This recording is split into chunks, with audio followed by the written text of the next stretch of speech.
Okay.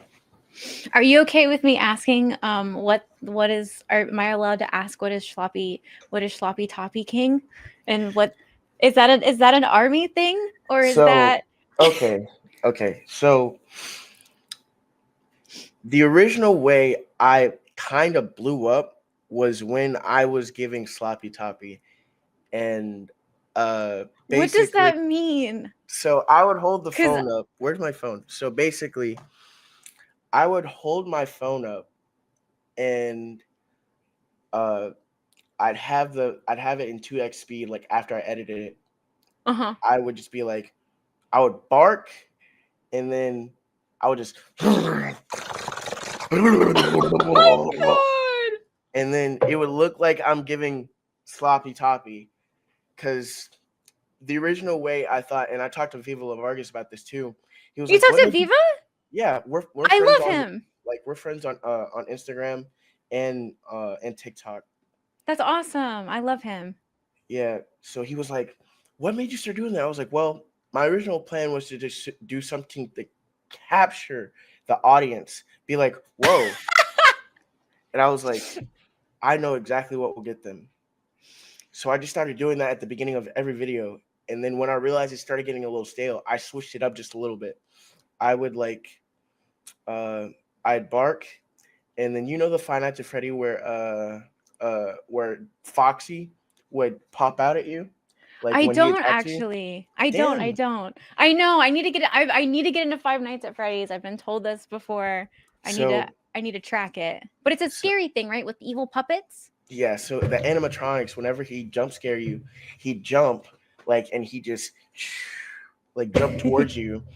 And the way I would do it is I jump towards the camera after I barked, and then it would transition into sloppy toppy. It Right. transitioned, and I realized I was like, yeah, this is getting people to stick around for the video. And then people are like, "Where's my sloppy, Breck? Where's my sloppy?" And I'm like, Did they really? yes. And it was to the point where I was actually at Dollar General one time, Stop. and some random kid, was like, "Hey, that's the guy that gives us sloppy toppy. He calls us good boys." And I was like, "No!" Oh my god! I Oh my god! was like, "No, why Was would his you parents say?" there or something? No, it was his older brother, and I'm like, "Why would you say that?" Oh my god. I'm like, "Dude, why would you say that? Like, now I'm gonna look like a weirdo." But like, some friends of mine were like, "Yeah, hey man, you don't know who you're doing it to. Just know that your audience is probably under the age of 18. So you gotta ask for consent at this point." I'm like, "Yes, Oh you're my correct." god. Oh my god. And then so I was like, let me chill out on the sloppy toppy stuff. But then people started asking and asking and Because it's in your asking. bio, which is, and I didn't know if it was an army thing or what, or like where this was. I had an idea, but I was like, there's no way that's what I'm thinking of. Yeah, yeah. So I don't know if you know who Tony is, the Marine, Tony. light skin, glasses. Maybe. So Maybe. uh I'm bad with he names. it's all good. He seen a video of mine, and he was like, "Dude, are you serious? You're out here giving sloppy?" And I'm like, "Hey man, I gotta do what I gotta do. It's And the that game was out your here." hook. Yes. That is so Until cool. like, I guess people stopped messing with it, and the views on TikTok went down, and I was like, "Dang, what happened? People were messing with it. What's going on?" Hmm. And then I was just like, "You know what? Let me go ahead and change up." So I went to the Snapchat filter, and I made a character. Yes. That's when I saw you. When I saw that's when it reached like my algorithm is when you did it was the haha Aguilar. What's up? I got your phone number from like the sheet. So I sent you like a Snapchat, haha. And I died. I sent that video to everybody. And then when I saw on Instagram that like One Punch liked it, Viva liked it, I was like, hey, like we all are liking this video, which was super duper duper cool. Um, how did you come up with that? And then two, was like you did that and then it just blow up because that's what it feels like. Okay, so at the time I was still in the army and I was working a second job at Domino's just to get some extra cash in my pocket. Gotcha. You're doing the moonlighting thing. Hmm. And Gotcha. it was Gotcha. it was a late night thing, but when I was in my house, I seen some people like use the Snapchat filter, and they were just using it differently, and I was like, wait a minute, I know there's a character that I could make with this, and I know people would relate. And I was like, there's always just that one higher up that is just flirting with the younger, newer enlisted, Oh my and god. they don't know what to do at that point. And I'm like, this is gonna be sad, but it's gonna be funny. It's gonna be funny because one, it's relatable, and two, it happens a lot. I'm It seeing a does lot. happen.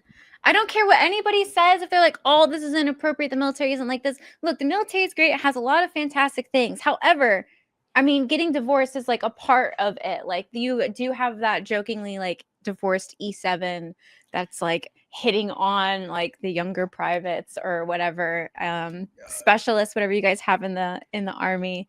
Um, did the voice, where did the haha come from? The haha, because Um, that is peak. so um I'm not gonna lie. So I think when I was doing the character itself, Mhm. I just let it flow. And Mm, people were like, the haha kills me every time. And I'm like, that was just it something I does. threw in. And I continued to throw it in there. And then I made it more known for that character. Mhm. And I was just like, okay, he's known for this character. He's known for that saying. Let's work with that. And when I started doing that part, every time I would just be like, "Aha, what's going on?" And people were like, "It makes me cringe," and I'm like, "Got it. That's what I That's needed to know. perfect. That's what I That's needed to know." perfect. That is Like so good. even my friends were like, "Dude, you're blowing up on TikTok. You're blowing up on Instagram," and I'm Mhm. like, "Okay, that's all I Mhm. need to know."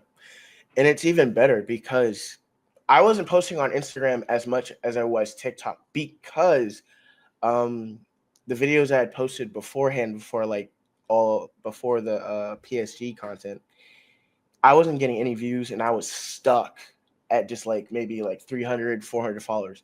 But once I started posting that same stuff for PSG on Instagram, that's Mhm. when it blew up. I Yeah. reached 10K within 2 weeks. I'm being so serious. Like How um did that feel? How did it feel like just seeing like you would refresh it and then it would just, I can't imagine it was just going up like and it just wouldn't stop. How was that? me and my buddy were at the basketball court, and I was just like, dude, I'm blowing up, and it's weird. And he was like, what do you mean? I'm like, dude, I've been posting almost every other day so far, Mhm. and right now I'm at like 9K. And he was Mhm. like, for real? And I'm like, yeah, I blew up faster here than I did on TikTok. And I was like, dude, I'm almost at 10K. And he was like, serious? I was like, dude, I'm almost at 10K. That is so exciting. And once I hit like 10K, I was like, dude, this is like a milestone that I never thought I'd reach because I remember being in high school and I seen people with thousands of followers in high school. I'm like, what did they do? Turns out it's Yep. just people they knew. So I was like, okay, it Yep. is what it is. The friend following, the friend following where like you're in high school and that's kind of like they networked themselves in a way to get those numbers. Yeah, and now like being here where I have a big ratio of people that follow me compared to the people I follow, and I'm like, Mhm. wow. Yeah, because the first time I ever posted on my story, thousands of people seen it. And I was like, whoa, wait a minute. Why Hold is on. everybody looking at me? What y'all doing? What's I going was on here? wait a minute. Hold on. I did not know this. Um, yeah, so I just started, I kept posting and people were Mhm. messing with the character. And then Mhm. I seen One Punch Dad liked it. because I met him when I was at White Sands, and I didn't think he would remember me because I told him you're one of the reasons why I keep posting on TikTok. And he Oh, was like, "Keep going, man." And I was like, "Yep, I'm gonna use this as a sign." And from that point on, I just kept going because I'd been doing TikTok since I was an AIT, and I was a shy dude. Like I was short, really? skinny dude, and I just kept going. And One Punch Dad, Viva La Vargas, and then Hmm. God, what's his name? All I know is his name is Austin. I forgot his name. Mandatory Fun Day. Yes, there we go. Yes, Mandatory yes, Fun Day. Uh, I'm friends with him on TikTok, and they've all kind of encouraged me to keep going. yes. How did it feel when you, because I remember when I had like a creator that I looked up to that like liked my video or left a comment, like I still remember that feeling. How was it for you when you saw that for the first time? Was it like, oh my God, I'm, I have something? Did you know beforehand? Like, how, what was that feeling to see someone you look up to like your stuff? For me, that was like surreal. I geeked out. I ran around in circles in my freaking house. I was so excited. I was stoked. So it all kind of happened like at different times because I seen One Punch Dad liked my stuff, Hmm. and then I think a few months prior to that, Nico Ortiz had reacted to one of the videos that I had made when I had first got to my unit. Really? Yeah, somebody had sent me a YouTube link saying, "Dude, he reacted to it." It was brief, But but he saw it. he saw it, and I was like, Oh my God. "I think I've reached peak for now. I've reached peak for now." And then it kept going. I seen him like and repost another one of my videos, and I was like, Hmm. someone's cooking here. Someone's cooking, and I need to keep going. The kitchen is still fresh. Let me go ahead and keep cooking. Um, and then I just kept going from there, and life got a lot easier. But then life got harder with my command. Tell me about that. So you said you made your first post like back in AIT, which is the Army school to learn how to do your job. So you go to basic training, you go to AIT. That was in Fort Gordon. Yes. Yeah, I've heard not a lot of great things about Fort Gordon. Was it enjoyable during AIT there? Was it stressful? AIT is like high school with extra steps. Like AIT is high school, college, and pause in daycare with extra steps. Did you have the battle buddy to go to the bathroom and stuff thing? Yes. Did you really? I'm so Yes. sorry for you. That Yes. sucks so It was bad. rough. It was rough. It was terrible. So you made your video in AIT and then you were making it still, and then your command eventually caught on? So I went like undetected You're under the all the radar. all the way through AIT airborne school. Then when I get to my first unit, people are like, "Yo, you know this guy?" And I'm like, "No, that's not me." You denied that it was you? Yes, yes, I Oh denied it. my God. Were you And just then hiding behind the face filter? yes, Oh my like I use filters, and because at that time I was only making videos like with sounds, like when TikTok was building up still slowly. People Yeah. were just using sounds. They weren't making genuine content. They were just using the sounds that people were making, or Yep. like music. I Yep. would Yep. Yep. dance. I would just like make some random skits with the sounds. Hmm. Um, I was just doing all that, and then when I got to my first unit, I made a video in the bathroom with my beret on, being the stupid private that I was. At the And unit in at work in that bathroom? yes, it was bad. No, so they freaking knew. Yes, they They knew it was knew. me. I've done that before. I can relate. And when they caught on, like they didn't say anything at first until I made a really they didn't catch on until I made a really, really, really funny but bad. And I mean a very funny but bad skit. Like it was something that everybody like it wasn't a cringy skit. It was more like the army's not gonna like that. Ah, okay. One of those against Army TOS. terms of service type of ones. Okay. Yes. And that's when Yes. they pulled you aside. What happened? So I was scared. I was scared. Like, am I allowed to curse? Yes, you're allowed to curse. Or okay. Yes. I had to make Everybody sure. asks me that. You're so fine. Okay, so I was scared shitless. Like, Oh cause my God. my commander that morning had definitely was like going off, but like he was making subliminal messages. He was like, people posting on the internet, knowing damn well I'm the only one in the Did company who posts on the internet. did your stomach just drop? Yep. And then I my team lead walked over and he was just like, we gotta go upstairs and talk to first sergeant. And No. I was like, what about? And he was like, man, we'll see when we get up there, man. And I'm like, oh You no. played the silly card. About what, Sarn? About surely you have the wrong gentleman here. Yes. Surely I you was may so be scared. confused. And then Oh my so God. and a few years later after that situation, I got my first Article 15 from that. Like my first article was from that. From that video? Yes. You got it years later? No. So I realized like that was the first article I ever got from that video. But after that, Oh. like a few years later, I found out my command was fine with it until the battalion commander and the brigade commander seen it.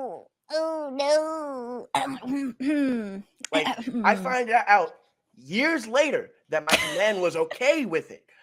But until my brigade commander and my battalion commander found it, they were like, yeah, we have to get this guy. And I was like, so you guys were okay with it, but then the up guys found it and they didn't care for it. What? I just like, yeah, no, never mind. It is what it is. So you got an Article 15 for that. Mm-hmm. How did that I mean it's kind of stupid to ask how did that feel, but you're still making content. Yes. So resiliency is there. So of course I was a private. I was scared. I lost rank. I lost. Actually, that's a whole nother story in itself too, because they had messed up. What happened? So when I had supposedly lost rank, at the same time I was supposed to lose that rank, I had ranked up. So it just cancel out. No? What is I it? got the rank, but then they caught on saying he was supposed to lose rank here. So they demoted me, but I was demoted longer than I should have, to the point where new command was already there and my pay was not fixed. So like for like a year and a half, I was getting paid as a PV2, but I was an E3. Oh, wow. Yeah. Did you go to finance? Like how were they tracking that? The new command, like when they started, they were working their butts off to get it fixed. But it Okay. felt like they didn't care. But that was probably just me being like, I guess, a little selfish about it, because that's my money. Like I can't live off of PV2 money right now. I'm trying to get a No. house. What's going on here? No. And Um, people can Google what private is it PV2? What is that second uh, private? private second class, but nobody calls it that. They just call it PV2, E2. PV2? Yeah. And you can Google what PV2 is, like the pay for that. And that's I mean that affects that affects like everything from income that affects your BAH too, right? Yeah. Because So your BH is off of your rank. BH is off your rank. It's not that much of a difference from E2 to E3. Mm-hmm. But like it mattered to me because all the money I could get, like it mattered. Like every Even though dollar counts. yeah, even if it's like a 50 or a 20 or a $10 like increase, that's still an increase to the amount for you serving your time in the military. Like it doesn't matter how small it is, how much like, maybe afterwards and you get like a different job and it's like, yeah, like back then maybe it wasn't that much. It is a lot of money. It is a lot of money when you're in because that's all you have. Yeah. That's literally all you have. Yeah, and I tried working at different jobs just because of that. But yeah, when I found out I was not getting paid the right way, I bugged them. I bugged my S3 every day. Every day I said, hey, have you guys gotten this fixed? I need this stuff done, because I'm not gonna lie to you. I'm not working. I'm not doing anything until this gets done. Please Mhm. help me. I'm a PV2. I'm an E2. and they were just like, we'll get it done. My first sergeant worked on it, and so after a few months, like they got it fixed, thankfully. But I did not get back paid from it. So You didn't get back paid from how long was that going on? like for almost a year and a half. Oh, Yeah. So basically, what the way it happened was I was on a probationary period after my Article 15. right. So uh, I got my article after I did my time for my article, which was not as bad as a lot of people get. Mm-hmm. Um, but after I did my time, I was on probationary period, so I would not get my rank back until after that probationary period. Mm-hmm. So I was a E2, I was an E3 through that entire time. But then when they caught wind, like he was supposed to lose rank, they were like, "Yeah, we're gonna go ahead and take that back, and you're gonna be E2. You're gonna get paid E2 the same time because that same allotted time was the same amount of time I'd had E3. So from that time through the time my command was changed, and Mm-hmm. nobody knew until I brought it up, and I was like, "Oh wow, They weren't tracking at all? nope, Oh nope, my God. not at all." But it is what it is. I got over it. Once it got fixed, I adapted. Do you think that if that financial aspect hadn't happened, that that would have changed your experience in the military? And I'm asking because I knew a lot of people that had financial issues or finance wasn't paying them the correct reason or the correct amount for anywhere from 6 to 2 years. You hear these stories, and I can't imagine how much that affects their time in service. Do you think you would have a different outlook if that didn't happen versus it did happen, or is it just a militarism? So I think, in my opinion, it's more like it's just a military thing at this point because Mm-hmm. I've never had that kind of thing happen to me on a regular civilian job. So Mm-hmm. like if please back up.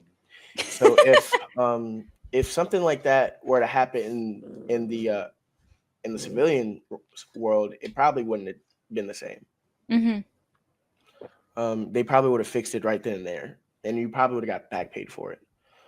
But in the military, everything is reliant on how fast people move, Mm-hmm. and it was rough. And I felt like at that time my command probably was not like they were dealing with other things that they felt were more important than a soldier having the right amount of pay. So that's kind of how I felt about it. I'm gonna need y'all to move from my space. Mm. Do you have a do you have any, because you kind of have first hand experience with this, do you have any advice for anyone in the military in a similar situation? Because it's not going to be the last time it happens where they're having difficulty with pay or maybe feeling like the chain of command isn't prioritizing it enough. Do you have any advice for somebody that would maybe end up in a similar situation or is in a similar situation? So I would say, if you're in a situation like this, bug them, bug them, bug them, bug them. They can't punish you for you making them do their job. Mm. Um, because if you are suffering because someone else is not doing their job, they need to be checked, not you. Mm-hmm. And I got checked a lot because they're like, "Oh, you're going upstairs without an NCO with you." I'm like, "I don't care. You guys are kind of like not doing. You guys aren't doing what you guys are supposed to help me as a soldier." Mm-hmm. And I just went up there and kept bugging them. And once they got tired of me doing that, like, it felt like to me things moved faster. Mm-hmm. And the first thing I would say is, don't end up like me. Don't get an Article 15. Uh, uh, but finance wise, keep track of it. Mm-hmm. Look at your LES all the time, because Mm. people don't look at their LES. They don't look at how much they get paid. They're like, "Oh, cool! I got that $300 voucher for clothing. Cool." And then it'll just be weird from then on. So keep track of that. Track how much you make, and make sure like if something does happen, keep on top of it because they won't get it done until you bug the hell out of them for it. And Mm-hmm. it's just really rough sometimes. But I say don't even get in the situation to begin with. But there's a lot of people that I've known like who went months without getting the right pay. Like there's Mhm. E6s that were getting like E4 pay, and I'm like, geez, man, like it's rough. How do you live on E4 pay as an E6? Yeah, because a lot of them, I mean, E6 is kind of like the rank where you might be married or you have kids or, other Mm-hmm. things like that. So, um, that's a very fair statement to say is like, how are you living, 2 ranks below? That's kind of like a newbie versus, someone that's in a provider type of situation with either a spouse or children or whatever. Yeah, yeah. I just keep pushing at that point. Like I Mhm. see people struggling, and I'm like, yeah,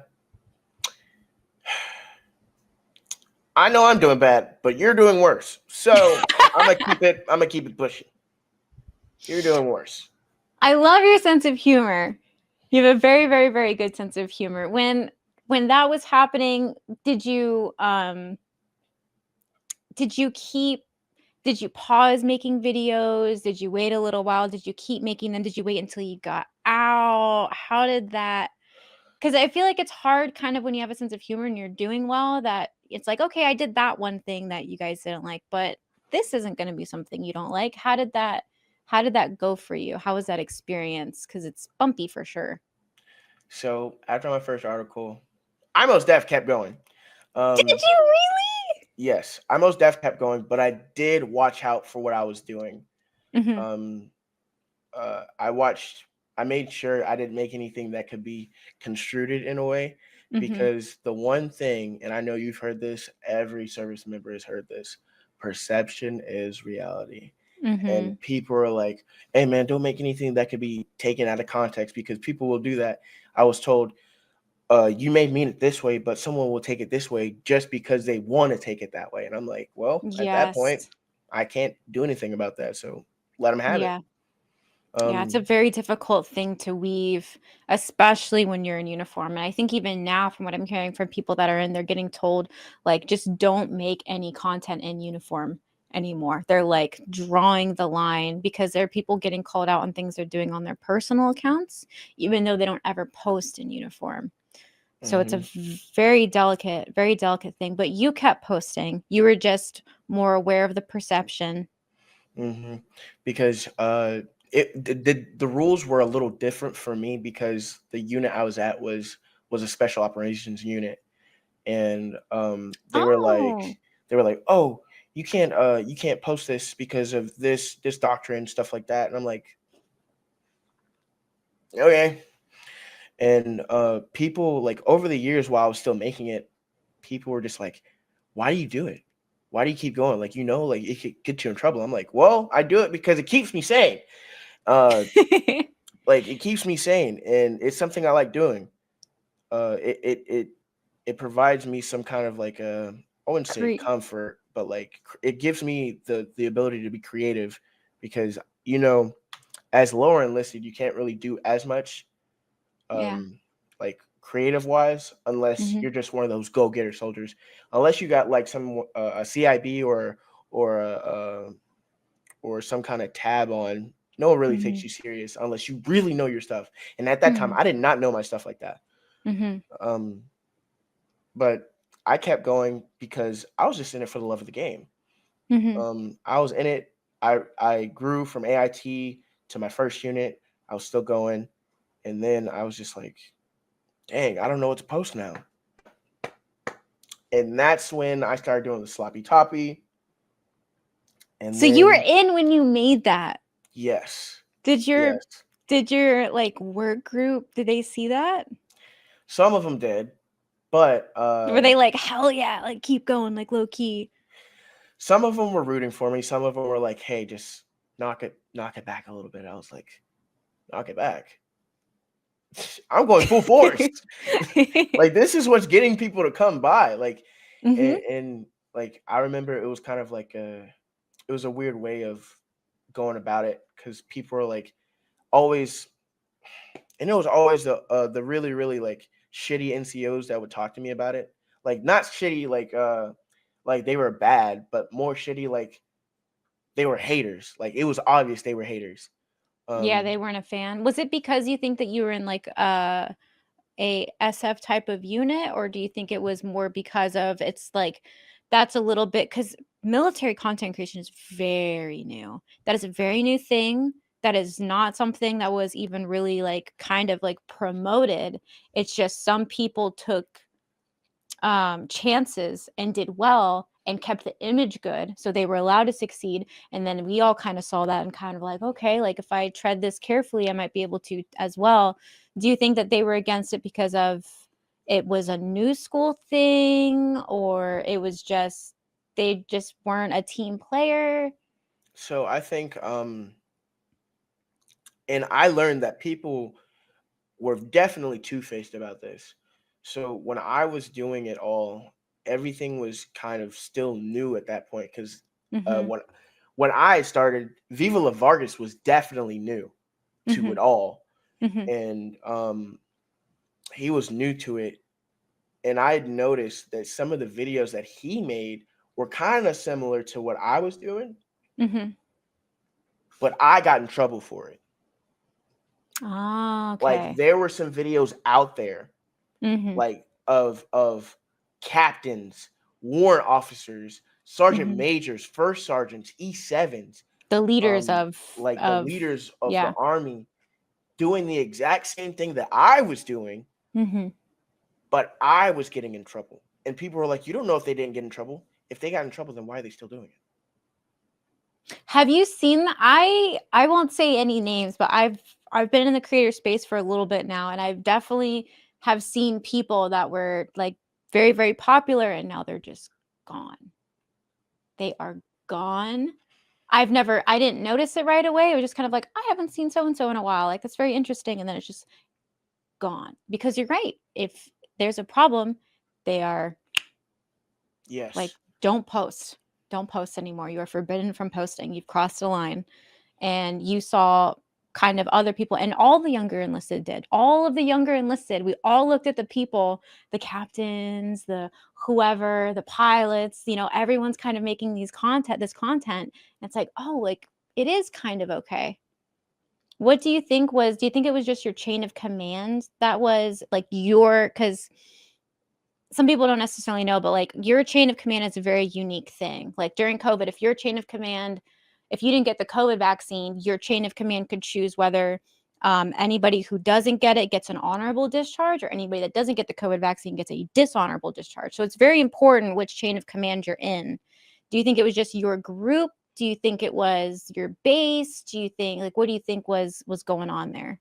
So I found out like I said earlier that my first chain of command liked my videos. They liked them.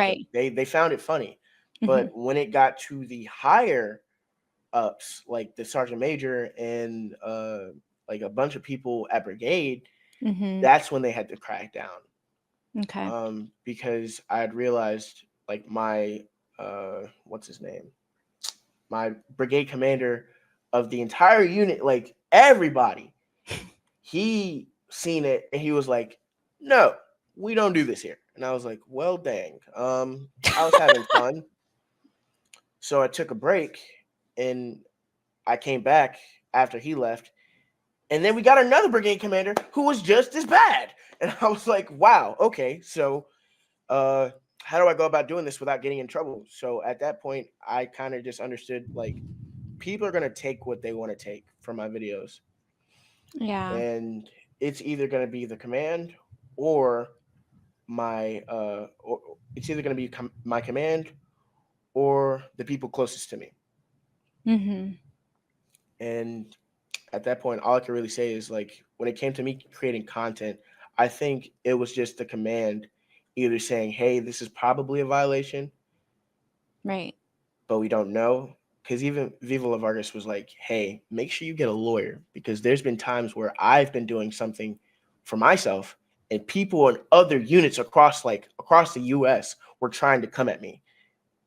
And I was like, Really? "Dang, I'm a specialist. I can't afford a lawyer.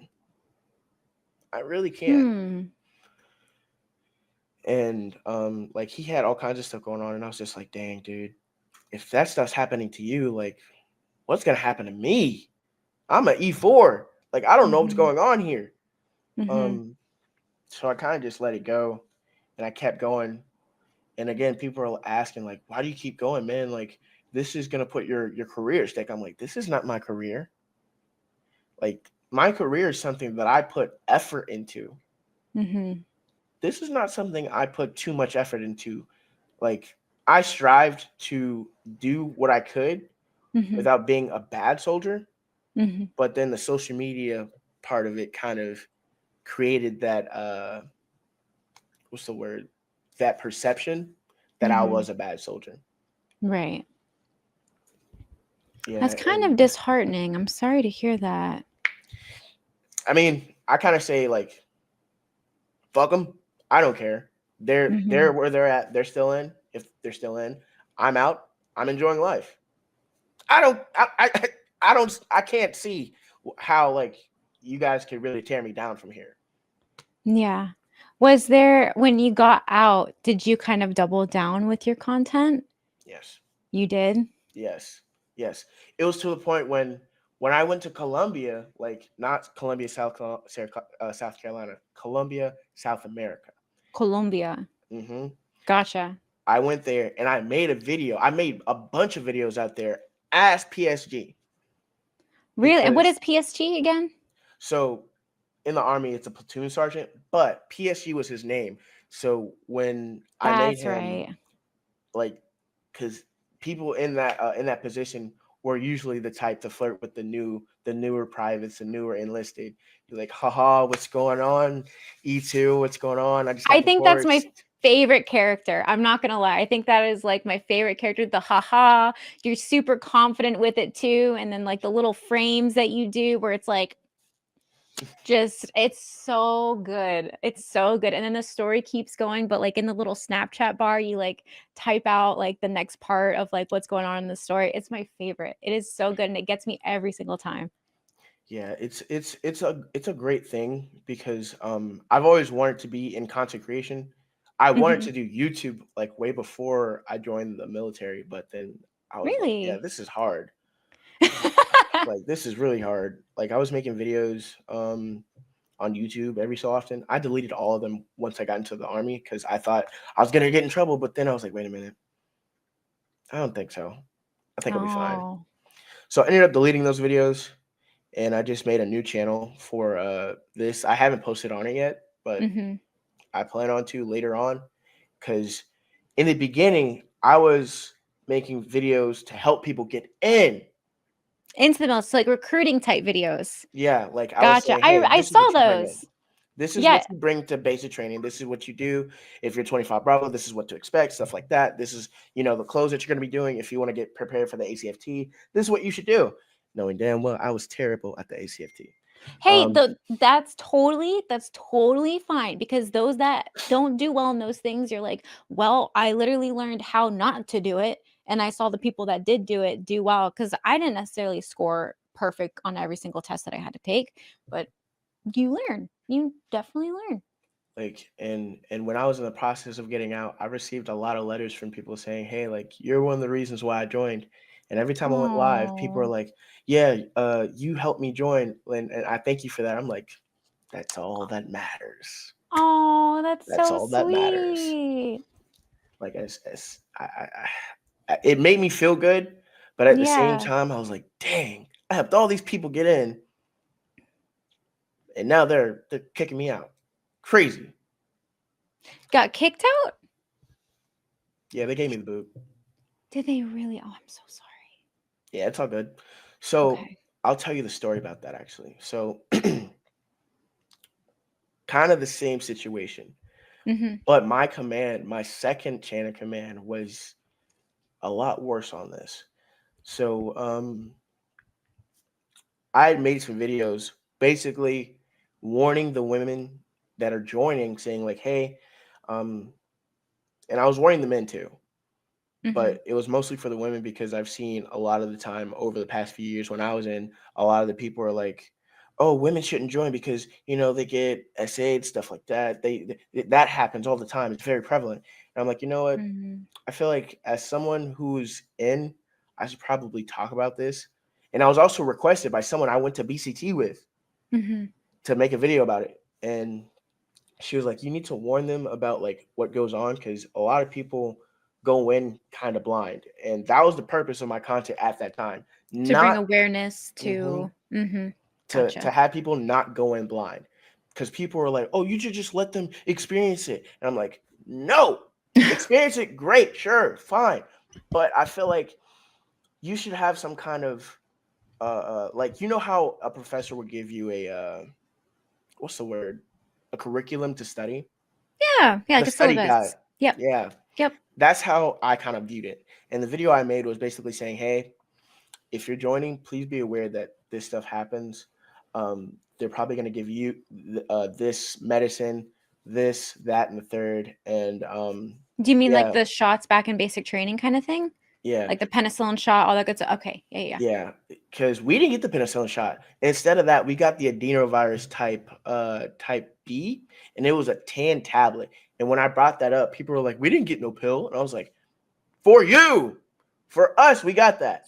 Mhm, Because I was allergic to penicillin, I couldn't take it anyway. mhm. And I basically said, "Hey, do not get pregnant when you take this pill." We were literally we were warned to not get pregnant, like, or get anyone pregnant when we took this pill, because if we did, that baby's gonna come out looking fucked up. Like, do you remember? The Goonies? Stop! Do not talk about what was his name? Sloth? I think Was it so. Sloth? Don't you dare talk about my sloth like that. That he's a hero. That man is a hero. And I'm How gonna dare love you? you. How dare you, Breck? Shame on you. Shame on It you. was funny. I'm sorry, but Did like, somebody else say that? no, I was just like, I just said it, and people were like, Bad, Breck. Bad. "That's mean." And so I told them like, "Hey, like that shit happens." And I told them like, "You guys are gonna fucking hate each other, like especially the females, because I was told to say this, by the way.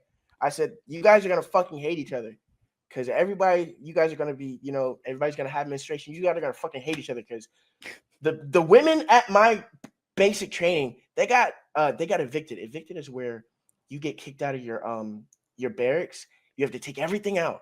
You go to the the tar pit, and you put it back Outside? in. Yes. So you grab either your beds, uh, like everything. You grab everything, maybe even the lockers if the drill sergeants aren't fucking with you that day. So the females got evicted like 4 or 5 times because of how bad the area was for them. Like, they were not messing with each other whatsoever. Hmm. And when I posted that, a lot of the people who were disagreeing with me were older service members. Oh They yeah. were older service members. They're like, I didn't get this back in 2007. I was like, I want you to sit down, look at a wall, and repeat that sentence. And I want you to imagine a bold text saying 2007. Yep. And that'll explain exactly what I mean. Because you said 2007. Mm-hmm. I think they think that nothing changed. Like when I was in, and this changed recently just when I was in, I didn't get this. I had books, but now the airmen get iPads to study their chain of command. And oh, I know that's the face I made. That's the exact face I made. They get iPads in Air Force basic training. Do you remember those? I don't know if you guys had this as much. I think it's different on who I've talked to, but you have to study like your chain of command. You have to study AFIs. You have to study freaking history and whatnot. We had like books on books on books. They have a iPad. Can you imagine what the vet people back in 2007 saying, "Oh, this isn't true. This isn't fair. This wasn't true because it's when I was in." And it's like, baby doll, sir, respectfully, we have iPads now. I'm just as pissed as you are. I don't want to hear it. Okay. Air Force is still the best branch. I don't want to hear it. Don't judge. That's right. And it's even worse because I had a drill sergeant in my comments saying, don't listen to what this guy says. He's lying and he's just perpetuating stuff. And I'm like, hold on. An Army drill sergeant? Yes. Yes. Oh. And she stitched my video. Oh. She stitched my video. That video reached like 4 or 5 million views, by the way. Your video or her video of My video. Yours did. Mm-hmm. Oh boy. And most of the and do you know who Greg Butler is? I'm bad with names. So, oh No. yeah, yeah. So he's an Air Force recruiter, Uh-huh. and he posted my video, and people were like, "Oh, he's lying." I'm like, most of you guys are really old, so I can't really expect you to understand like what younger people are doing, because half y'all Hmm. can't even access y'all's bank accounts without getting scammed. So, yeah, Boomer um, rage posting. Oh my god. yeah, and I was just like, yeah, no. Hmm. That was a video that got me kicked out because they grabbed that video Oh. and they said it was me talking. They said I was fear mongering.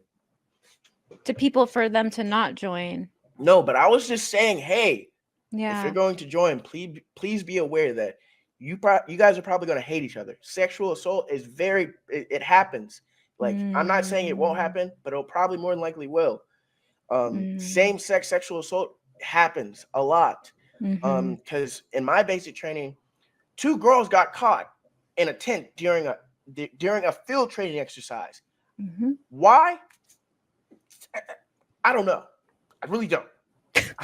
Like, why did you do this? I don't know. I don't care. Didn't have nothing to do with me. Actually, it did because I was one of those people who had to report stuff like that. In the army, we had something called SASH, Soldiers Against Sexual Harassment, and like, Yes. Yes, we yeah, have something similar. Yes. and we wore a green or emerald patch on Mhm. our sleeve, and I was like, this is not it.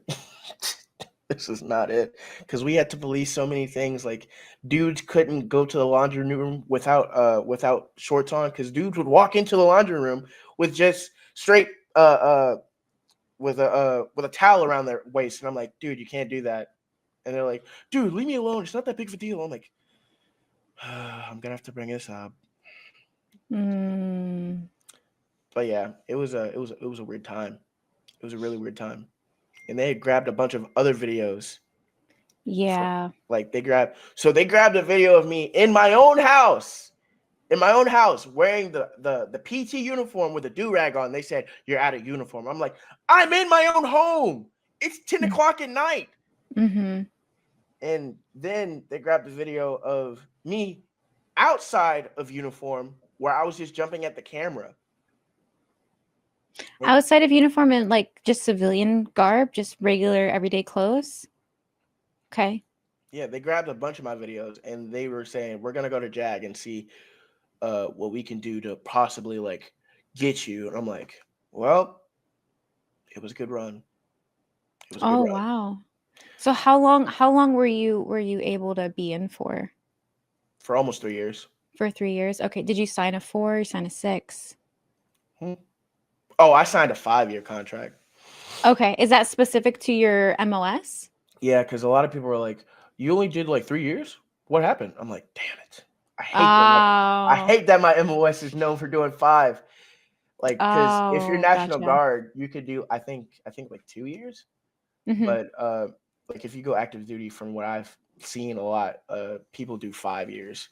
Okay. And you were 25 Bravo. And can you just explain like what that is? And also, I didn't know that you can work with SF, I guess, in that way, which I'm sure some people would be interested in hearing. Like, how does that kind of work? So actually, I'll show you real quick. So my job, I was an IT specialist. So in AIT, you learn a lot about like help desk, Hmm. networking, Hmm. like just simple stuff like configuring printers and stuff like that. And for me, the route I took when I got out, I decided to become a network engineer, and it's a lot of IT stuff. Hmm. I became a network engineer. I got my certifications. That's one of the better things that like if you get into IT or tech in general, Yeah. that you get out, you have a good chance of making some good money. Um, That's what I've heard when I was doing my taps. It didn't matter which job like they were at.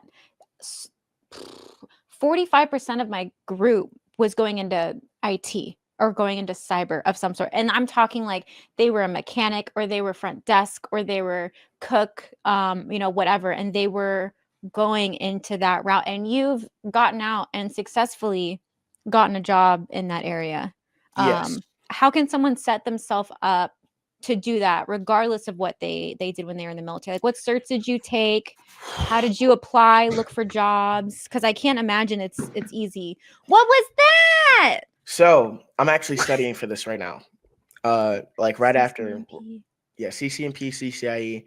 This right here, the CCIE is top tier, top tier. Like it's like Really? it's a 2-part, and it's like like an 8-hour lab. But for me, so if you want to get into networking, it's a lot of different things. I have a different page on this too for TikTok, and I Yeah. help people get into IT tech in general.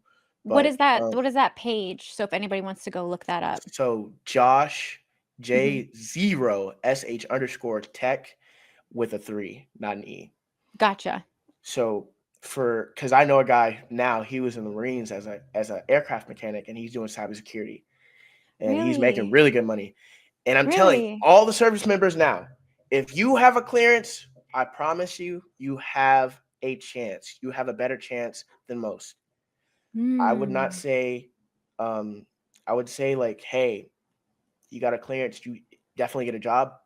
But I'm saying if you have a clearance, you are above the like 60-70% of people, especially when it comes to working for the government.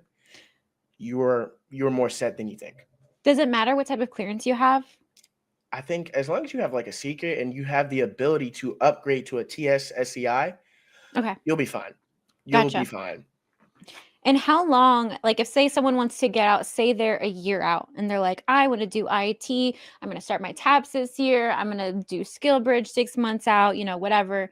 Um, is a year out enough time for somebody that wants to go the route that you're going to start getting their classes and their courses, or do they need to start 2 years out or 3 years out? What do you think so that when they get out, they can land a job? I would say a year is definitely enough time, especially if like you're already in the field. But Hmm. if you're not in the field, I'd say like it's enough time. But I would tell you now, study your ass off, Okay. because IT tech in general is a growing field. I'm still learning things. I just Mhm. told myself last night, and I was just off my ass, and I was like, you know what? I gotta learn Python. I'm gonna do like 2 to 3 hours a week just learning Python, Why do you have to learn Python? because I want to get into cybersecurity, but network security. What's the So difference? Because I ain't got a dang clue. so network security, for me specifically, I want to work with firewalls and or Oh, VPNs. In network security, you kind of just you secure a network via firewalls and other tools. gotcha. So for me, I have my CCNA, the Cisco Certified Network Associate. That is Hmm. the basis of what you need to get like almost any networking job besides Network Plus. Because like there's so many different things. Use your GI Bill. Use your GI Bill. I repeat. No, not repeat. Say again. Use your GI Bill. Use Oh it. my god. Use Oh your my GI god. Bill. Did you okay, so if someone wants to do that, do they have to go to college? Is it like a online course? Like what do you suggest for them to do? Cuz So and I'm asking because so many people when I was in TAPS wanted to go to IT and they're like, "Wait, I need certificates." And then that's when I kind of looked over and I was like, "Ooh, that sucks. Sorry." Like I don't even want to imagine what that's going to be like. So, what so can people do? when I say like certifications, invest in yourself. These certifications are self-investments. They're self-investments. So you can go to college, Mhm. cool. But I'm telling you now, the certifications that you go for, depending on the job, you can go cybersecurity, networking, IAM, you can do help desk. A lot of those jobs are going to be reliant on the certifications that you have. Okay. Because say if someone wants to go simple help desk, entry level, IT, PC technician, stuff like Mhm. that, you're going to need A plus. And right now, those certifications are getting very, very expensive because the what is it called? Actually, so I'm gonna show you the certification I have. The Security Plus. This is the basis. This is what you need right here to get a job for the government because you need that to access their systems. Okay, so it's the bare minimum. Yes, it's like the high school diploma all over again. Oh, gotcha. And if you don't have that, like when it comes to certain jobs, you're not going to be able to access those systems. Can you do So Army Cool for that? yes, that's how I got my CCNA. I went through Army Cool, Army Ignited, stuff like that. I took a class because I failed it the first time. Mm-hmm. And they were like, we're not sending you back. And I'm like, all right, that's fine. So I waited like 7 months to take the class again, and I passed. Yay! And I was like, yes, that's all Let's I need. go. And now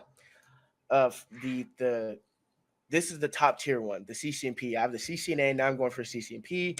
And once I get that done, I think I'll be cooling for that time. Okay. But like for people who want to be in IT, tech, or anything at all, certifications. But if you want to be a software engineer, I can't help you there. I'm not gonna lie to you. I cannot. Like it's over. Like you're out of luck on that one because yeah, people are getting replaced by AI. Are they really? Yeah. Did you not hear that Microsoft just laid off 9,000 people? Oh yeah. And they were all in the Xbox gaming area. What are your thoughts on that? What are your thoughts on that? Because to be fair, and this is like the rebuttal that I hear, so I'm literally just like repeating what I've like consumed while scrolling. Elon Musk deleted a lot of his company and it still works properly. So do you think they were maybe like people like kind of flying under the radar, not really doing anything, and like maybe writing up reports that they weren't? What are your thoughts? Honest thoughts. What do you think? So me looking for a job like last year, I realized a lot of these jobs are actually ghost jobs. What's a ghost job? So it's a ghost job is when a company posts it without the intention of actually hiring anyone. Is that legal? Completely. Why would they do that? So they could seem I forgot, but I seen a video on it last night I was watching, because in the tech industry it's getting really bad. Actually, I wouldn't even say in the tech industry. The whole workforce is just having a entry-level job like apocalypse. There's no entry-level jobs that anyone is hiring for. So when people post ghost jobs, I think it's some kind of like tax write-off or something that like says, hey, we're hiring people, when in all reality they're not hiring people. So maybe they're benefiting from being undermanned, and that's some sort of code, or that's some sort of like who knows what when it comes to being in business. Yeah, and it's rough because like there's people out here who have good skills, who have like the certifications, the degree, and they're just not getting hired because people don't want to hire, and they're being selfish about it. And I hate that. I personally hate that. And the layoffs, that part, I'd say stay away from FANG. FANG is so FANG with 2 A's. Facebook, or now Meta, Apple. What's the other one? Hold on, let me look it up. What is Facebook? What is FANG? Netflix and Google. FANG. FANG. Facebook, Amazon, Apple, Netflix, and Google. There we go. And you're saying that people are steering away from them, or that they should? Because I'd say you should, because it's a lot easier for you to get replaced over there, because the security all of those there. places, yes, gov tech jobs are a lot more secure because they're secured by contracts. I'm a contractor. My job is a lot more secure than other people because we have mission critical things that we work with. Right. So if you get a job that deals with mission critical assets, it's going to be a lot easier for you to stay. It's going to be harder for them to get rid of you as long as you're good at doing your job. Gotcha. It's a lot more job security compared to people in FANG. Or you could go to the medical industry and do the same thing there, because if you are able to protect the assets of a medical institution, you're kind of set. Because AI can't, like, because you can't, AI can't protect you, because if say if a say if a building goes out and the network can't go back up and people die from that, Mm-hmm. who are you gonna sue? The people who created the AI or the AI? Mm. Interesting. You have a very like a more advanced way of looking at it than things are going on, and I respect that. And I think that's actually kind of refreshing because I'm very much kind of like in the now of how things are. I'm like, oh, it's not that bad, but that's actually a really good point. Say something does. What is that little fluffy? Say something does happen, and then where's the reliability for that aspect? Yeah, like there's got to be someone who takes the blame for it, and no one, there's never going to be a world where someone does not take blame for something happening. Mm-hmm. But yeah, that is pretty much my spiel on the whole thing for tech. I have two pages, Josh Tech, and then Mm-hmm. we all know that man Breck, the funny side. Right here. Yes, right here on the side. And I do want to ask, just in general, you've recently transitioned and you've gotten a job that you wanted. You're in a place, you got the government contractor, which I'm very, very happy for you. That's amazing. How was the transition from that to, from being in the military, to having that job, to actually becoming a veteran, to, stepping out of service? How was that experience? Because I've heard a lot of different experiences, a lot of different stories. So for me, it wasn't as stressful transitioning out, but it was a little stressful because at the same time, I'm going through a divorce. Um, Oh. yeah, like I don't know why, but for us service members, everything bad happens all at once, like all at once, and it's rough. But for me, when I got out, I was kind of I thought I wasn't gonna be able to find a job. I ended up finding a job. Uh, it wasn't what I thought it was, but it was still a great stepping stone to get to where I am now. Right. And I look back at when I was in before I got out, I was doing things to keep myself protected. Mm. Um, like when it came to work, people were like, "Where's Breck at? Where's he at?" I'm like, "I'm off studying." Mhm. People would be like, "Oh, are you at an appointment?" Yes, but I'm also studying. Because I didn't want to end up like the veterans that I see on a daily basis who didn't make it to where they wanted to be. Yeah. And it's hard to see those people because you look at yourself and you're like, dang man, hold on, let me turn that off. You kind of feel bad and don't understand, like, dude, that could have been me. Easily too. It's scary. So I have a first off, I'm so sorry to hear about your divorce. It's fine.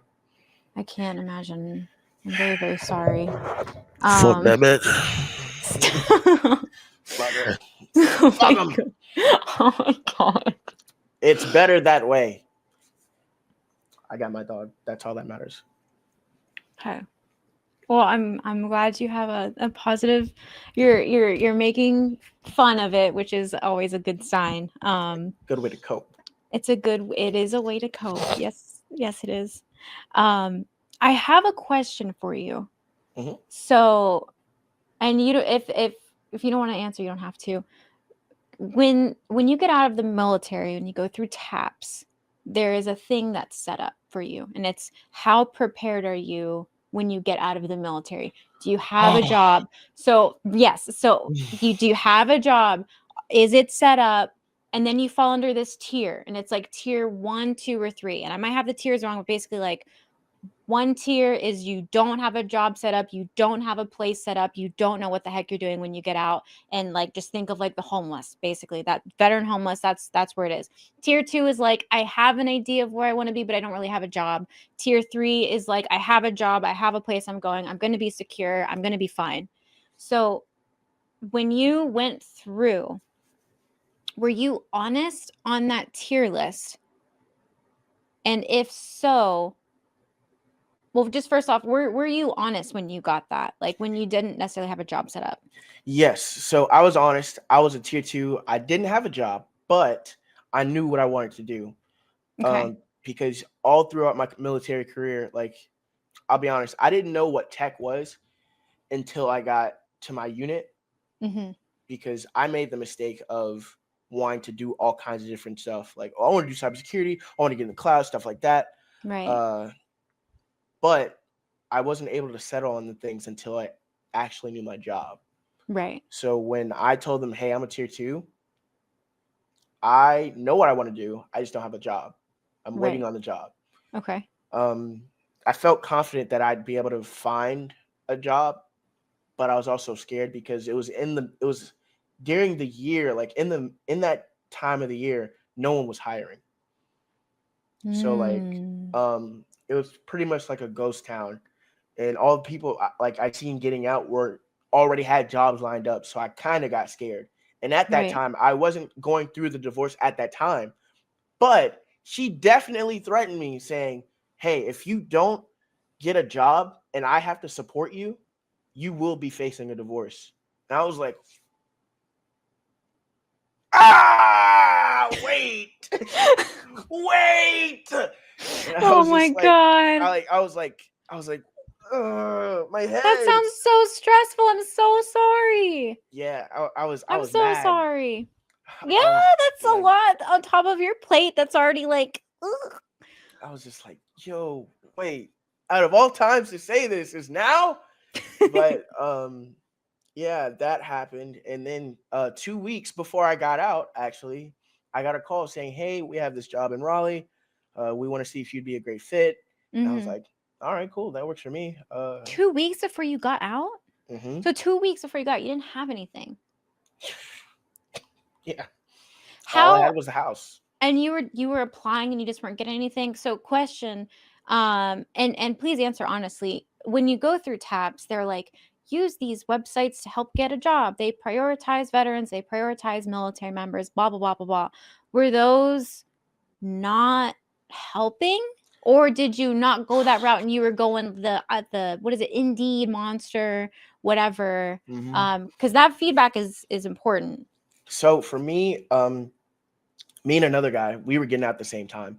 Hmm. We noticed that the jobs that they had lined up were a lot of trade jobs, On the like government website. uh like just for like taps in general. Like Okay. they had people come in, be like, hey, we do this, you can come and do this. They'd come in and say, this is what we do. You can become a trucker, you could be like electromagnetic something, whatever. Right. It was Okay. something that was not directed towards us as IT professionals. It was not something for Interesting. us. It Okay. was more like, hey, you don't know what you want to do, become a trucker or become a warehouse manager. Okay. And me and him kind of looked at each other. We were like, no. I can't use this resource. We need to look at something else. Yeah. Kind of And we deal. had Okay. people, yeah, we just had a bunch of people saying, hey, we got these jobs, we had this job. And looking at it now, like, nah, 25 series, like it wasn't really for us. It was more like for the people who didn't know what they wanted to do. Okay. And like they had people come for like people who were like, oh, you want to be a police officer? Oh yeah, we got those too. Yep. Mm-hmm. Yeah, we got those at my base. And then there's like HVAC, Yep. the guys who work on the wind turbines, Mm-hmm. and then the cell tower guys. We had a bunch of Oh, those guys. interesting. Um, so it wasn't really directed towards us. And me and the guy Mm. I got out with, we were told, oh, you can still try to find the IT program through those guys. And we were like, no. If they're here Yeah. for this specific reason, we're not going to bother them to join their IT group because they're probably underpaid and they don't care about us having the clearance. And Okay. And with 25 Bravo, you have a clearance. mhm. Like as a Okay. 25 Bravo, you're going to get a secret clearance. Okay. And you could try to upgrade, but a lot of people don't want to. Would you say that the job you have now is kind of ideal for a 25 Bravo. Like if they wanted to, it's like either what they wanted to do when they were in, or it's something a little bit more fun. And then if so, what does a 25 Bravo like cert wise need in order to do that? And then where did you go online to find a job? So for 25 Bravos, I'd say you can either do college, because AIT counts towards college. Your what is it called? Oh my gosh. Just credits, like the military transferable credits. Yes. And do you need a degree for the one that you have right now? Mm-mm. You don't need one, just certs. Yep, pretty much. Like Okay. that's the one thing I love writing on, because people are like, "Oh, you need a degree." Nope, I'm making more than most people now, and I don't have a degree. I just have 4 certifications. 4. That's it.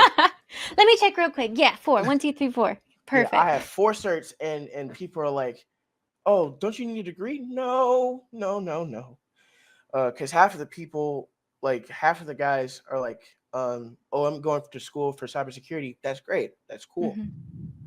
But you don't need it. Because everybody's journey is different. You can get that, cool, but it's just more money out of your pocket. Unlike the certifications, which are maybe like $300 to $400 a piece. That's a lot of credits out here. And plus, those certs count for college credits too. So gotcha. Okay, so it's like 2 birds, 1 stone, kind of, but at least you can cut out the longest part, which is the degree. And unfortunately, not every class you need to take for a degree is really necessary for your job, and you're kind of in a very unique spot. It's kind of the dream spot, right? It's like, okay, this is the job. I want to get into it. I don't need a degree. I can do certs. So it's how fast I can bust these certs out, and then you can use the cool or the GI Bill. Yes, pretty much. And when it comes to like job search, if you have a clearance, I'm gonna look at you in your eye when I say this. If you have a clearance, clearance jobs, USA jobs, Dice, LinkedIn, Indeed. That's all I have to say. And just filter it by clearance? So you can't really filter it by clearance except for clearance jobs. Dang. Clearance jobs, you can do that. But I'd say, again, Dice, Indeed, LinkedIn, clearance jobs, USA jobs. Because USA jobs, I kind of hold back on those because they're federal jobs, and federal jobs aren't hiring right now because of Elon Musk, Trump, like that stuff. Yeah. Because of the whole Doge thing? Yeah, they're in a hiring freeze. Really? No one is hiring for federal jobs right now. It's weird. But does that count for contractors too? So military contractors, or not really? Or maybe it depends. I honestly don't know, because I've never really been on the federal side of it. Gotcha. But like I know a lot of people. One of the guys I connect with every so often, he said, "Yeah, like dude, there are no hirings. I lost half the guys I had." And I'm like, "Geez, man, oh, they cleaned half. Wow. Okay, so they're cleaning house and they're not hiring too. Very interesting. Yeah, because my buddy's looking for a job right now, and he's like, "Yeah, I can't find a job." I'm like, "Yeah, because there's a hiring freeze." That's horrible. It's a hiring freeze, man. You good luck. And so to answer the question, how did I find my job? So I was at my job in Raleigh, and I was like, I'm gonna just apply to different networking jobs because I want to get better at my interview skills. And I kind of just applied to this one job that I thought I'd be okay with. And as soon as I submitted the application with my resume on it, I got denied. Like that very millisecond, it said, "Sorry to inform you, we are going to be pursuing other applicants." I was like, submit denied. Oh my God. Like, well, damn. Okay, cool. Next day, I get off of work. I look at my phone. I receive an email from the same company saying, "Hey, we'd like to set up an interview." No way! I'm like, you're fucking with me, right? Did you guys just say no? What's going on here? Like it's mixed signals. It's giving mixed signals. What's going on here? And basically, yeah, they set up an interview. At first, I didn't meet their years of required experience, but they seen that I was at a unit that they hired a lot of people from. Like even a guy I was at that unit with is there with me now, just on different shit. Yay! Oh, that's so And nice. like same platoon, same company, everything. And like dude, they love us over there. But Oh. yeah, so I got the interview. And they said, yeah, like let us know what you want. We're offering this much. And I was like, that's significantly more than my job now. And and I was at my last job for 8 months, and I was just like, I'm not doing anything. I don't know what to do. Mm. And they said, hey, we're offering you this much. And I was like, perhaps, perhaps. Perchance. So I put in my 2 weeks, and I started, I think, 2 months ago, and I've been happy with it. I've been very happy with it. Yeah. Like I've been posting my journey with the company on my LinkedIn, because when I tell you, when I tell you, I am very career driven, Mm-hmm. and it's something I love. Oh yeah, nothing's getting in the way. Nothing's getting in the way, because I make sure that I'm set for myself, Mm-hmm. and things can go the right way. And if they don't, that's fine. Nothing's there. Jeez, man. But Your little yeah, poodle and your puppy barkins. yeah, they're barking at the door. And Oh. yeah, so I document a lot. Like I want to get better with things. So when it comes to my career, I try to make sure like people are aware that I can and can and uh like do more than what you see. Because I taught a class, I taught all kinds of different things. Mhm. I document projects that I do. I make sure that people are up to date on different things that they can do to get better. Because when I was in the army, I wanted people to get into the army. Now that I'm in my role as a network engineer, I say, Mhm. hey, this is what you can do to become a network engineer. Mhm. And like I think social media has definitely been a part of how I grew and connected with people, because that's something you can put on your resume. There's a lot of people that don't know that. You can put that on your resume, especially if you have a decent following where you explain how people and how you can get better with things. You're saying People putting love social that. media on your resume? Hmm. Interesting. I feel like it'd be the opposite. Be like, I'm not gonna tell anybody. So Mm-mm. my job now knows of both of my social medias. So they follow me Really? on Instagram and they find it funny. So they're a lot better than my last chain of command, I'd say. Uh, and it's been a lot easier, a lot smoother, because I don't post like things that people get offended about. They find it Yeah. funny, so I'm Yeah. more relaxed when it comes to my posting.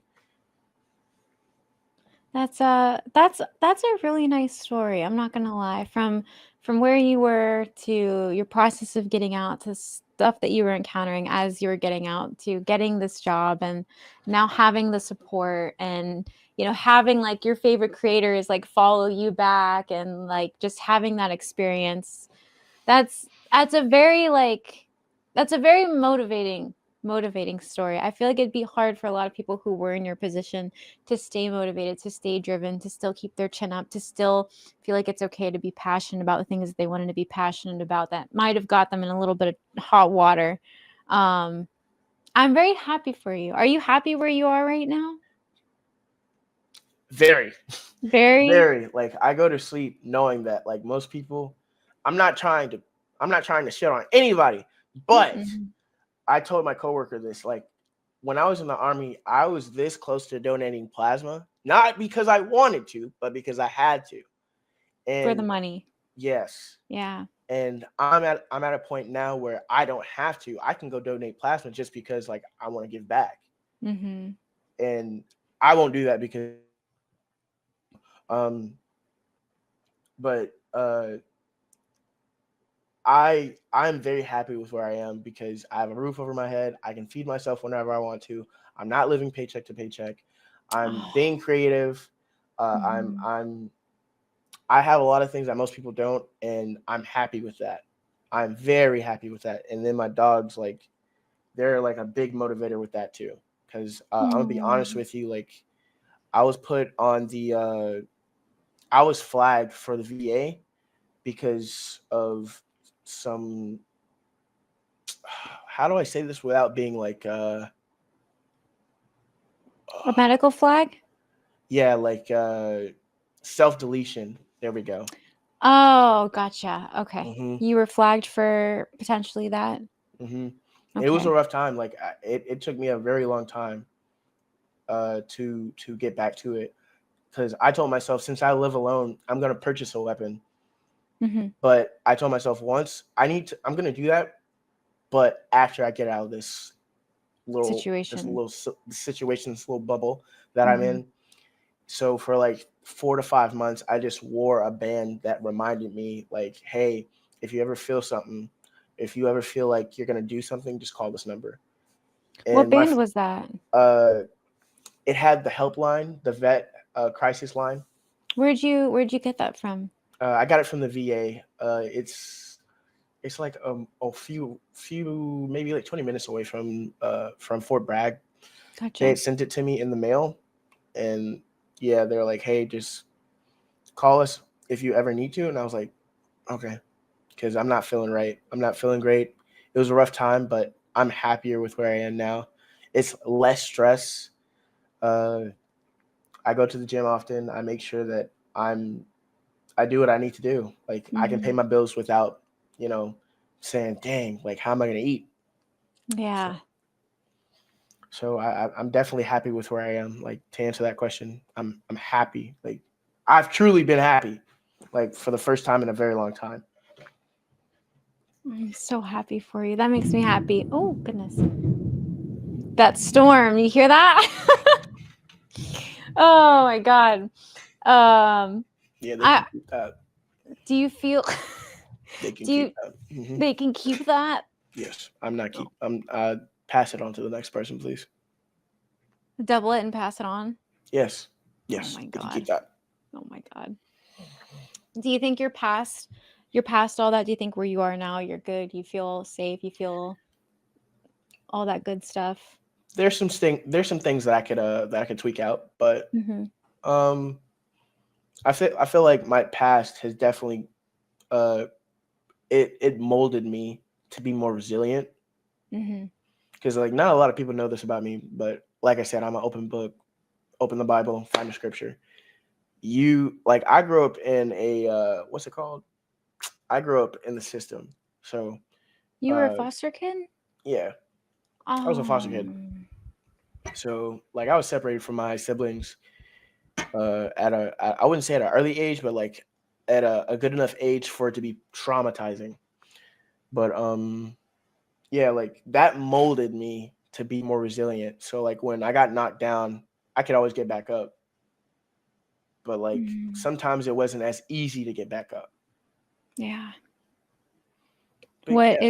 is that what made you want to join? Did you No. So the story about why I joined, a lot of my followers know this. If you're a real one, you do know. Um, I thought I was having a kid. What? Yeah. So I thought I was having a kid. So I joined the military. Breck. Yeah. I got to AIT. The baby was born. To make a long story short, the baby was born. I got there, and I dead ass. I looked at her. I said, "Whose goddamn white baby is this?" Stop. I walked in to, I walked into her room, and I looked her dead in her eyes, and I said, "Whose goddamn white baby is this?" Because that baby looked nothing like me. Did you do the DNA test and like all that stuff? Yes, that baby was not mine. Oh my god, but that's why you joined? I joined because I thought I was having a kid. Turns out I just sold my soul to the government for no reason. Oh my god. I How sold did my that soul. feel? Okay, honestly, like you join, you find that out. I think that's one of the most horrible things you can ever do. I hate that. I think that's so disgusting. I am totally for paternity testing, like at birth, only because there are people out there that like do lie about that stuff, and I just think that's horrible and it's awful. And if I was in that situation, like I very much would love to have kids one day, and if that ever happened to me and I was a guy, I don't know, I might freaking kill myself. I don't know, but like how? Yeah. So when I found out, I was actually at the defect on lunch Shut because I up. got the DNA test because I originally believed it was mine because I said that out of jokes because the baby, like all babies come out a little white, before they get their pigmentation. I just said that out of jokes. But then like that week I was there, it started looking a little suspicious. I was like, to prove that the baby's mine because we're not married, so then we can get BAH so I can help pay for this baby. Let's go ahead and get a DNA test. And she was like, "Are you sure?" And I was like, "You were just 4 when I was in PCT. What are you talking about?" And then she started acting weird. And then I was at lunch at the defect, and when I tell you, it felt like someone had just jabbed a knife in my stomach, and my gut Oh. had dropped all the way through my gonads to my feet. I ran, no battle buddy. So I was definitely gonna get in trouble if I got caught. But I ran to my drill sergeant, bawling my eyes out. I was mad. I was livid, and people were just staring at me like I was a crackhead asking for something on the street. And they were like, "What's wrong? What's wrong?" And I was like, "I don't want to talk about it, dude." And the drill sergeant was like, "What happened?" I was like, "The baby ain't even mine." And she was like, I was like, "Why would you make that face? It's not funny." And she was like, What can you say to that? and I was just bawling my Oh, eyes out. oh, that's so heartbreaking. And every so often, like I think about that time, and I'm like, "Damn, I really let that shit slide." I really let that shit slide God. because I made a video about that when I got to my first unit, and people were like, "Dude, we need a story about this." And I was like, "Yeah, I'll give you guys a story." So I tell that story every so often. And people are like, "Yeah, I'm not gonna lie to you, big dog. I probably would have aired that whole thing out." And I'm like, it was a rough time, but I think that was a blessing in disguise to get me to where I am now. So If you could go back and do it all again. I would not have signed the birth certificate. I would not have signed the birth certificate. That's all I can really say. Oh my god! But you would go and you do everything again. You'd just sign up to the military. You'd do it all again. It's where you are now. You just wouldn't sign the birth certificate. Yes, yes. Oh my god! Like actually, That is like, so yeah, terrible. yeah. I would not sign the birth certificate, and Oh, I'm so sorry. I would say I wouldn't get married, but like that also helped me get to where I am now because oh, I hate that bitch. I'm sorry. Fuck, man. Damn. I hate that lady so much. I hate that. Oh, I hate her. I'm so But sorry. nah, it's all good. Uh, at the end of the day, it's nothing but a lesson to be learned. A lesson to be had, Mm. and that lesson is to never let love overshadow the red flags that are obvious. Oh no, I'm so sorry, Breck. It's fine. I'm doing better than she is. Oh, excuse me. Yes, you're Ugh, welcome. thank you. Mhm. I'm so sorry that happened. Wow, I'm not gonna lie. I'm a fan. I'm a fan of your content. I know I asked you to come on. I had no idea though the stories that you had. Oh yeah, I have a lot of stories I could tell. Like when I was training with oh my god, there's so many stories. Wait, there's one we were training with the SF guys doing CQB during an What FTX. what's CQB? Uh I know what that means. I close forgot. quarters Yeah, yeah. Combat. combat or something. Yeah. But I don't know why they say B, but oh, close quarters battles, I think. Mm. I don't know. I thought it would be CQC, but Little but armyism, no big deal. yeah, but I remember I have a picture of this, and we were helping them, and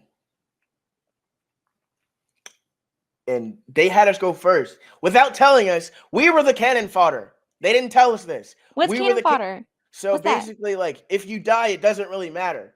Oh, you're the meat grinder. Yes. So Oh. during this FTX, they sent us in the building to clear it. We had rehearsed this and everything. We had rehearsed it from like 12 a.m. to like 7 p.m. or whatever. It's a long And day. and when it finally came time the next day, they said, "All you guys are dead." I'm like, "What happened? We were rehearsing this all We were day. perfect. We did everything right. Why are we dead? What happened? And he said, "Yeah, you guys. It was kind of planned from the start that you guys would die." And I'm like, "What? That's What do you so mean?" mean. And they had me like play as the medic, because one thing I loved doing Let's when I was in the go. army Let's go. was actually doing like medical stuff. I still have Hell like yeah. I still have a medical bag in my room, for like, I have gauze and stuff, because Hell what we yeah. had was combat certified combat lifesaver, CLF, or CLF Mhm. or And you went to something. T-triple-C. Yes, Yep. I Yep. loved it. I Yep. loved it, Yep. because it was like a month or so, or a few weeks. Yeah, it's a few weeks. I taught. I think I would have taught your. CLS, not CLF. Yes, combat lifesaver support. Hmm. Mm-hmm, It mm-hmm, was mm-hmm, great. mm-hmm. I loved it. It's a very fun thing to do. But yeah, it was a great time. But they had me doing that, and I was just like, dude, you guys had us come in here. You had me be the medic, and then you tell us we all die. What do you That mean? sucks. And then That it's even sucks. worse, because they didn't even tell us how we died. They just said we're dead. You didn't tell us if we died from enemy fire. You didn't tell us if we died from artillery or anything. You didn't even tell us if the building collapsed. You just said we died, and we all was just like, what? But we practiced so hard, Sar. How'd we die? How'd Like, we dude. die? So I'm just looking at these special forces guys, and I'm like, well, fuck me then. Like, what did I do? But yeah, and that was the first time I ever carried a 249, and I was like, yeah, never again, Was never that the again. type of gun that you had? Type of So weapon? yeah, so they had me as a 249, uh, but they made me Relinquish. relinqu- Relinquish. relinquish it to You got it. someone else, because they had me as the medic. I couldn't have too much of a heavy load on it, Mhm. with me, because I had to get to people as fast as I could. And yeah, Correct. yeah. So you guys had me do all this, made me relinquish the 249, and we're all dead. So yeah, that sucked. It was rough, and it was like 30 degrees at night. It was it Oh was no, rough. it's cold. It was cold as hell. Yeah. Oh. But yeah, I have a lot of stories like I could tell when I was in the army. Mm-hmm. Like, people couldn't pronounce my name, so that's why I said Breck instead. People just called me Breck. I saw your name on the sign earlier. That your last name. What are you? Are you comfortable sharing? Yes, my last name is Breckenridge. People, Breckenridge. yes, people would say Breckenbridge, broken ribs, and I was like, how does that sound the same? Uh, and a guy I went to AIT with, he's pretty cool. He was like, yeah, I'm gonna just call you Breck. I'm like, works for me. That Works. works. That works, man. It's So half right. and actually, you're a real one if you notice. My first username used to be my rank, then my last name. So it would be like PV2 Breck, PVT Breck. It was Specialist Breck, but then my command was like, you can't have your name and your rank at the in the same thing. I'm like, but you guys post this on Facebook all the time. Why can't I have my? Oh, What are we talking about here? They're like, yeah. that's security operations. I was like, The OPSEC, yep. But they can. I mean, it probably has to go through PR, but that's confusing for anybody other than them. Do you want to do something? Make a move. Oh yeah, never mind. Oh, my niece. But yeah, that's pretty much my. I wouldn't say my entire story, but like that's kind of just how I came to be within this whole military social media thing. Because That's I love doing it, awesome.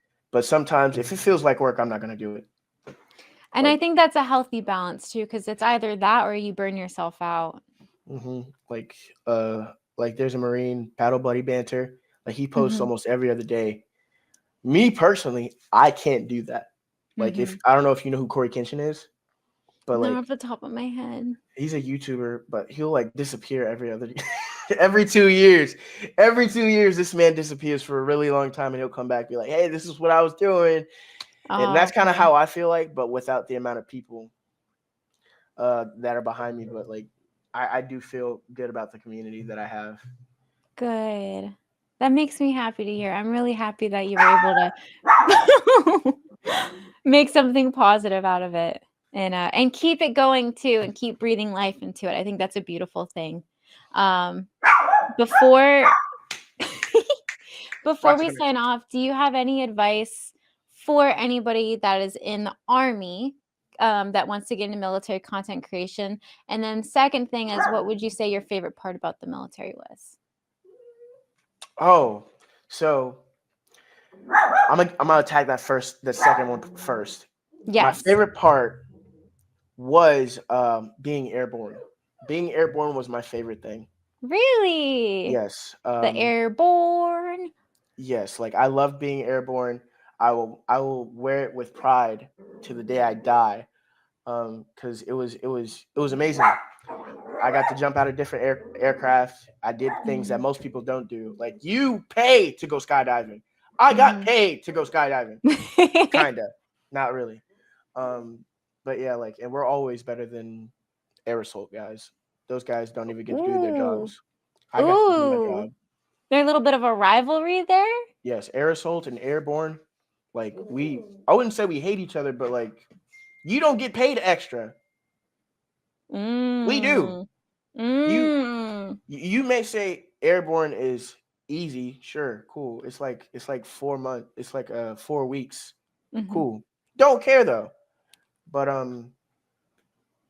yeah, ours is we're more badass. I got to jump Mhm. with German guys. I got to jump with the Italians. I got to jump with some.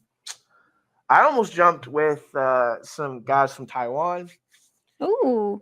Like it was an amazing experience, dude. Like if you go airborne, being airborne creates a lot of like opportunities to jump with different people, and you get to wear those wings. Like I got to wear the German wings, the Chilean wings. I got some stuff from the Irish guys. Those were pretty cool too. Um, every year you get the chance to jump with different units, and I find it a great way to make opportunities for yourself. I love But that. and now to hit on like people who want to join or no get into military content creation. Mhm. Yeah, what advice would you have for them coming from your experience and whatnot? It doesn't even have to be related to. What's Breck's advice if you're in the army and you want to do content? Everything is not the same. So your experience is Mm. probably going to be a lot different from mine. Mhm. Your and remember, the older guys are usually the ones that hate on you the most because there is a whole page, the Air Force NCO page, Oh and yeah. all those guys are very, very, very bitter and hate the fact that these new guys are um doing what they feel is like creative. Like, Mhm. oh, this guy's doing this. You're not supposed to be in the Air Force doing that. Come on now, you're in the Air Force. You're supposed to be chill. Mhm. You're supposed to be chill. Come on. Mhm. But my advice is focus on you, and if your chain of command gets upset with it, ask them for boundaries. If Okay. and if necessary, send a video to to an NCO you're close with and say, hey, do you think this would be okay to post? Because one thing I wish I'd done was that, but I felt like I couldn't trust anybody. Okay. So if you And they feel don't necessarily do they have to be in your chain of command, or would you just say any NCO? any NCO, like Any if NCO? Okay. yeah, because like one thing that people say, and I said this earlier, perception is reality. Like if they can take it out of perception, I'd say chill on it. Okay. Because if it's not in uniform, I don't really care.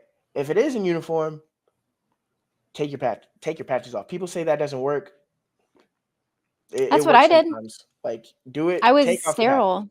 Yeah, I was sterile when I first started. I didn't have a damn thing on me. I didn't even have a flag because I was like, if you're in, you'll know the difference between spice brown and the yellow border. And I didn't even want to know about Army and Air Force. Other than that, if you're sterile, you have like the same OCPs. Yeah, like or just buy a combat top so they can like buy Oh, an yeah. old one where they can't say, oh, you did this in uniform. I'm actually out of uniform. Out of regs. Yes, and if you do that, get acquainted with your regulations, because if they try to say, hey, this is this way, and you're like, no, actually it's this way, Okay. they can't really get you for it. That's good advice. And if they do, you can count that as retaliation. That's very creative advice. You know, I haven't thought of that and I haven't heard of that. So I appreciate your perspective on that, because that's a very little unique little golden nugget, golden nugget for people. Yeah, because one last story before we go, because the same basic training drill sergeant that I had ended up being my squad leader. No, not my squad leader, my platoon sergeant in my first unit. And no way, they transferred at the same. They transferred out, so you were probably their last group of, I don't know, what do you call a group of Army gaggle? We're flights. What are you guys? Cycles. Platoon? Cycles. Okay, yeah. So you were probably their last one, and so your drill sergeant, when you were in basic training, was waiting for you when you got out. And I was just like, "Are you serious?" And Are then you following me? He came in with the Ranger tab, and I was like, "Oh my god, this is gonna be no! rough." I was like, "Oh no, this is gonna be rough. This is gonna be a long time, but it's okay." But yeah, that was just my little tangent, though. So, get acquainted with regulations. Mm-hmm. Talk to superiors and ask how they feel about the post before you post it. Mm-hmm. And I say, like, keep at it. The more you post, the better you'll do. The more exposure you get, the more people you'll see, the more opportunities come up. Because I wanted to be like Viva La Vargas, where he was getting invited to do stuff, like where that man went to see all the other content creators. But since I'm not in, I don't think that really applied to me. And I wouldn't say I have the greatest track record, but I do have a decent track record. Breck, you need to give yourself a little bit of grace. I think if you hold that, like, you've grown from where you were at, and I don't want to say the cheesy thing, like, you've learned, cause I'm in no place to judge what, like, that or not, but do not let what happened be this shadow over you. Like, give yourself grace, give yourself some self-love.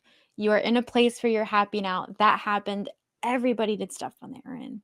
I mean, you're not a chief unless you've had like a divorce and an Article 15 regardless. So you're just on your path to be a chief. Yes. So give yourself some love, give yourself some grace. Don't think that everybody knows about that, or, you know, whatever, because that was new for me. You're a funny guy, you're a good guy, and you've worked your ass off, and you worked hard, and you're in a place where you can help others, and you're helping others. You should be very proud of that. I appreciate that. Thank you. Not many people talk about like what I've done because I disappear so often. But I try to stay. What's the word? I try to stay with it on Instagram.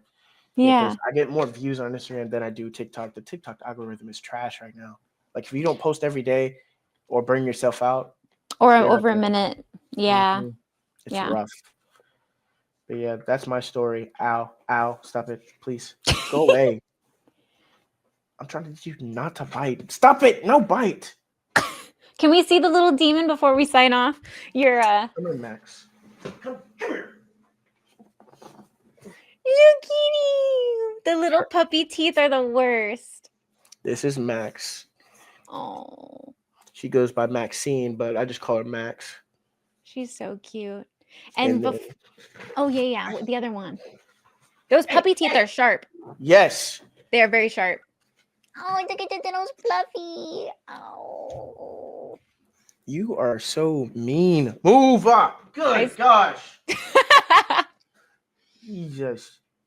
So before we close, where list off your social media. I know you got an Instagram, you got a TikTok, your YouTube. Is it all going to be that man Breck, like right down here? Mm-hmm. Wait, And then you have, you have your other one, your Josh IT one. Oh yeah. So, I have that man Breck on TikTok, Instagram, and YouTube. Actually, let me check. Breck the man. Breck. Actually, yeah, that man Breck on YouTube. Mm-hmm. And then we have Josh Tech J0SH_T with 3CH on TikTok for those who are 25 series cybersecurity guys and or tech guys in the military. You can follow that. I am doing mentoring, so like when it comes to when you get out, I can help point you in the right direction. I'm not selling a course whatsoever because I've honestly grown tired of seeing people do that. Like I want to see my fellow veterans succeed. So if you're looking for mentorship, Send you a how to get DM? there, yep, just send me a Or DM. do you have an email that people can reach out to? I would give out an email, but I don't have enough people who are under me yet, so I just Gotcha. prefer DMs for now. Gotcha. So like those are all of my my social medias. Josh Tech on TikTok, Mm-hmm. that man Breck on YouTube, TikTok, and Instagram. Just send me a Perfect. DM. I always answer DMs unless it's something crazy. That's one thing that I've kind of like loved about being me is like I'll send a DM to a random famous guy because of how much I like him. But Mm-hmm. me, I always answer DMs, so my DMs are always open. So if you want to send me a message, just let me know. Unless it's something crazy, I will not open that. I will leave you on open. I will leave you on red so fast. That's fair enough. And I respect that. I totally get that. Thank you for your time. This was a very, very fun episode. I'll make sure everything's like covered and linked. And yeah, anything else before we sign off?